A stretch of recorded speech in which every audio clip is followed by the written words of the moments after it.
Well, it's a Conservative government which has sent taxes to a 70-year high burden.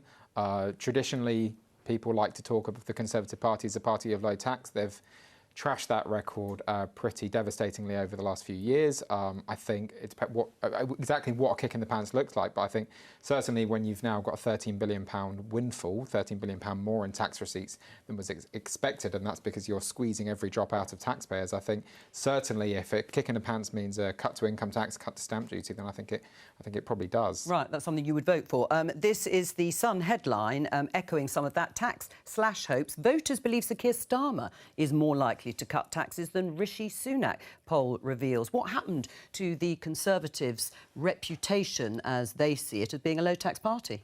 I'm afraid it was a COVID pandemic and £400 billion spent by the Treasury. That's the reality that we're living in.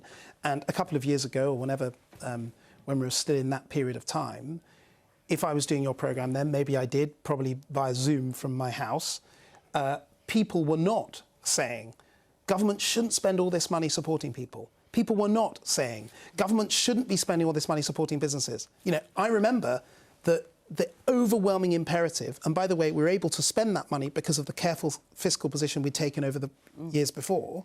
The overwhelming imperative was protecting people and keeping things going, keeping businesses going, furlough, all of these things. And it's very convenient for people to forget all that now, but it matters. And I'm responsible enough to know, as is the Prime Minister, that if you spend £400 billion, in the short term, we're only just coming out of that, it's very, very difficult to cut taxes at the same time as inflation still being high. And what that does is it means that if you were to cut taxes right now, you would potentially prolong that inflationary headache. So it's a very, very difficult fiscal situation. Do you buy that? Well, the £400 billion of spending was still a political choice. It was a political choice driven by a COVID lockdown that in the third case went on for almost 6 months in its totality. It's also then been a political choice since then to continue to prioritise absolutely massive spending programmes like the triple lock, which has led to 9–10% increases in pensions some years. So these are still political choices driven by a preference to spend money rather than to relieve the burden on taxpayers. So you can say it's a legitimate